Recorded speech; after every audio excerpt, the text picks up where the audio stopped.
রাতের অন্ধকারে নয়, নবান্নর প্রশাসনিক ভবন থেকে মুখ্যমন্ত্রী মমতা বন্দ্যোপাধ্যায় বালি চুরি নিয়ে কড়া সতর্কবার্তা দেওয়ার পরও এবার বালি চোরেরা দিনের আলোতেই বুক ফুলিয়ে বালি চুরি করছে। দুর্গাপুর ব্যারেজ সংলগ্ন দামোদর নদের বর্ধমান সেচ ক্যানেলের ঠিক মাঝখান থেকে দেদার বালি চুরি হচ্ছে বুক ফুলিয়ে। মুখ্যমন্ত্রী মমতা বন্দ্যোপাধ্যায়ের কড়া বার্তা ছিল বালি চুরি করা যাবে না। নবান্নর প্রশাসনিক ভবন থেকে মাত্র কদিন আগেই এই কড়া বার্তা মুখ্যমন্ত্রী মমতা বন্দ্যোপাধ্যায় দিয়েছিলেন, কিন্তু সে কথা কি পৌঁছচ্ছে প্রশাসনের কানে? উত্তরটা না। ছবিটা দুর্গাপুর ব্যারেজের দামোদর নদের বর্ধমান সেচ ক্যানেলের। জল কম থাকায় এবার চুরির কৌশল বদলে দিনে দুপুরেই সেচ ক্যানেলের মাঝখান থেকে দেদার বালি চুরি চলছে। দুর্গাপুর নগর নিগমের 41 নম্বর ওয়ার্ডের মহানন্দা কলোনির দিক দিয়ে বস্তা বস্তা সেই চুরির বালি সরকারের রাজস্ব ফাঁকি দিয়েই চড়া দরে বাজারে বিকোচ্ছে। দামোদর সেচ ক্যানেলের মাঝখান থেকে লোক দিয়ে সেই বালি তুলে বস্তাবন্দি বালি মজুত করে রাখা হচ্ছে। এরপর ভ্যানে করে সেই বালি চলে যাচ্ছে সিন্ডিকেট সিস্টেম হয়ে চড়া দরে বাজারে বাজারে। দামোদর নদীর বর্ধমান সেচ ক্যানেলের এই ঘটনাস্থল থেকে স্থানীয় আসানসোল দুর্গাপুর পুলিশের কোক ওভেন থানা মাত্র 1 থেকে 1.5 কিলোমিটার, আর সেচ দপ্তর মেরে কেটে 1/2 কিলোমিটার। কিন্তু পুলিশ ও সেচ দপ্তর দুই দপ্তরকেই ফাঁকি দিয়ে দিব্যি দিনের আলোতে বুক ফুলিয়ে চলছে বালি চুরি। তাহলে কি সেচ দপ্তর আর পুলিশ সবটা জানে না, নাকি জেনেও কোনো রহস্যময় কারণে চুপ? দুর্গাপুর ডিভিশনের সেচ দপ্তরের আধিকারিক সঞ্জয় মজুমদারের সাফাই, পুলিশকে জানানো হচ্ছে বিষয়টি তাদের জানা ছিল না। এখানে শাসকের আইন চলে, আইনের শাসন চলে না। প্রতিক্রিয়া জেলা বিজেপি সহসভাপতি চন্দ্রশেখর বন্দ্যোপাধ্যায়ের।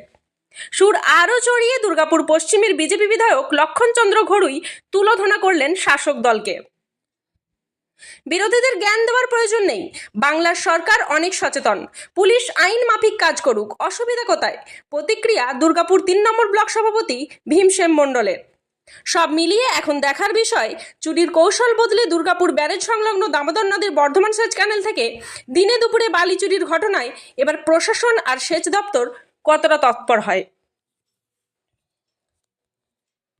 নয়, পুলিশ জানে কারা বালি চুরি করছেন, তৃণমূল জানে তার ভাইয়েরা কেস্টুয়েস্টরা চুরি করছেন, তারপরেও কোনো ব্যবস্থা গ্রহণ করা হয় না। যখনই টাকার শূন্য ভাড়ার শূন্য হয়ে যায়, টাকার প্রয়োজন হয়, দিদিমণি তখন বলেন নবান্ন থেকে বালি চুরি ধরো, কয়না কেন চুরি হচ্ছে, কায়না গেট কেন চুরি হচ্ছে। আর তার মানে হচ্ছে শূন্য ভাড়ার ভর্তি করতে হবে, তাই আর বেশি করে চুরি করো, পক্ষান্তরে বলে দেন। তার কারণ যখনই বলেন তারপরে বেশি করে চুরি হয়। এটা একবার নয়, বারবার প্রমাণিত হয়েছে। তাই দুর্গাপুরে ব্যারেজ যে বালি চুরি, সেটা তৃণমূলের লোকাল নেতা, লোকাল নেতৃত্ব, পুলিশ সবাই যোগসাজ আছে বলেই এই ঘটনা ঘটছে। আমরা বারবার অভিযোগ করেছি, তারপরেও কিন্তু কোনো পুলিশ কোনো পদক্ষেপ গ্রহণ করেননি। তার একটাই অর্থ, পুরোপুরি তৃণমূল কংগ্রেসের নেতৃত্বে, সহযোগিতায়, পুলিশের মদতে এই কাজ চলছে। জঘন্য কাজ ততদিনই চলবে, বাংলা তৃণমূল কংগ্রেস থাকবে। এই সরকার না গেলে চুরি, জোচ্চুরি, কাটমানি, তোলাবাজি বন্ধ আগেও হয়নি, আজও হবে না। বলার কিছু নেই, মানুষ দেখছেন, আর বলেছে আগেও, আর মানুষ বুঝতে পারছে এবং তৃণমূল স্বীকার করছে যে হ্যাঁ চুরি হচ্ছে। কী বলবেন? বলার কিছু নেই। প্রথমেই হচ্ছে বিরোধী যারা আছে তাদেরকে জানিয়ে রাখি যে একমাত্র নেত্রী মমতা বন্দ্যোপাধ্যায় প্রশাসনিক বৈঠকে সরাসরি অভিযোগ থাকলে পুলিশকে ব্যবস্থা নিতে বলে দেয়, এবং তাতে যদি দলের কেউ জড়িত থাকে তাকেও রেহাই দেওয়া যাবে না।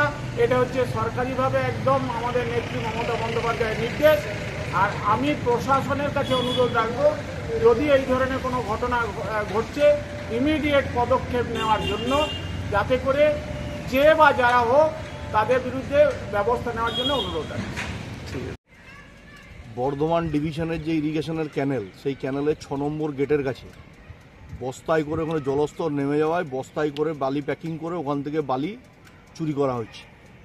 কারা করছে, কে করছে? ইরিগেশন ডিপার্টমেন্ট এবং কোকোভেন থানার আধিকারিকরা কেন এই বিষয়ে পদক্ষেপ গ্রহণ করছেন না? ওখানে 41 নম্বর ওয়ার্ডে শাসক দলের পৌর প্রতিনিধি আছেন, তাহলে তিনি কেন ব্যবস্থা গ্রহণ করছেন না? আমাদের প্রশ্ন হচ্ছে, রাজ্যের সরকারের মুখ্যমন্ত্রী নবান্নের সভাঘর থেকে বসে বলবেন চোরদের ধরতে হবে, ক্রিমিনালদের ধরতে হবে, চোরদের বিরুদ্ধে ব্যবস্থা করতে হবে। বাস্তবে তা বুথ লেভেল পর্যন্ত একদম একটাও ইমপ্লিমেন্টেশন হয় না। আমরা দেখছি কদিন আগে 2জন লোহা চোর ধরা পড়েছে, এরপর 2জন বালি চোরকে ধরে নিয়ে যাবে, সকালে নিয়ে যাবে, বিকেলে ছেড়ে দেবে। এই সরকারের ব্যবস্থা, এখানে আইনের শাসন নেই, এখানে শাসকের আইন চলে, তাই এখানে ক্রিমিনালদের এত বাড়বাড়ন্ত। তাই প্রকাশ্য দিবালোকে ইরিগেশনাল ক্যানেলে নেমে এইভাবে বালি প্যাকিং করে এবং সেখানে মেশিন দিয়ে বালির বস্তা সিল করছে এবং সেই বালিটাকে প্যাকেট করে বাজারজাত দ্রব্য করে চড়া দামে বিক্রি করছে। এই ব্যবস্থা যারা তৈরি করেছে অবিলম্বে তাদের গ্রেপ্তার করতে হবে, নাহলে আমরা বৃহত্তর আন্দোলনে নামবো। আরে কি বলবেন স্যার? আমি দেখিনি, নজরে এলো, দেখছি আমার পুলিশ প্রশাসনকে ব্যবস্থা নিতে হবে। ঠিক আছে, এভাবে তো অ্যালাউ করা যায় না বাড়ি চুরি, কারণ ব্যারেজের কাছে বা ক্যানেলের মধ্যে আর কি। পুলিশকে জানাবো, দেখি অ্যাকশন নেওয়া হবে।